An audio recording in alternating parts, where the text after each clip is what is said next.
We the people of India, आम्ही भारताचे लोक. नमस्कार, मी सचिन भोसले. नेहमी मी कुठलाही व्हिडिओ करताना किंवा काही बोलताना नमस्कार मी सचिन भोसले असं म्हणतो.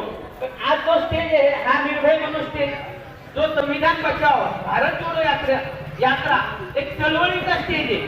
याच्यात राजकीय विषय न मांडता आपण संविधानिक विषय मांडणार आहोत आणि प्रमुख पाहुणे पण तेच विषय मांडतील. पण छोटे मोठे विषय, स्थानिक विषय असतील, राजकीय विषय असतील, ते सोडून एक छोटे मोठे विषय मी तुमच्यासमोर मांडतो. पहिला मुद्दा असा की संविधान म्हणजे काय. संविधान हे जे आहे हे तुमच्या आमच्या सगळ्यांना म्हणजे प्रत्येक भारतीय नागरिकाला एकत्र ठेवतं. जात धर्म पंथ न बघता प्रत्येकाला, प्रत्येक व्यक्तीला हे संविधान न्याय देतं.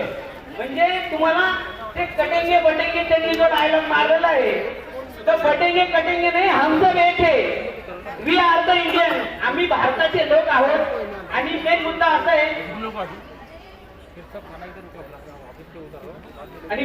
असा आहे की संविधान म्हणजे काय हे आपण जेवढे वाचलं त्याच्यापैकी 20 ते 30% लोकांनाच माहिती.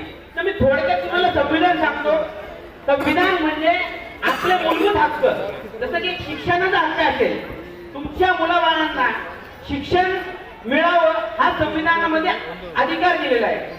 पण आजची सध्याची परिस्थिती तुम्हाला सांगतो, त्यात आपले साहेबांनी सांगितलं की बाबा ही जी शाळा आहे संत ज्ञानेश्वर प्राथमिक, जे काही लोक त्याला मेंढ्यांची शाळा म्हणतात, संविधानाच्या नियमानुसार या शाळेला सर्व सुविधा उपलब्ध झाल्या पाहिजे होत्या. पण नेमका मुद्दा असा आहे की ह्या राजकीय लोकांनी, राजकीय नेते मंडळींनी, या संविधान मिटवणाऱ्या लोकांनी असे काही विचार केले की बाबा ह्या शाळेची दुरावस्था करावी. म्हणजे तुमच्या शाळेमध्ये पहिला गणवेश मिळायचे, शाळेमध्ये तांदूळ मिळायचे,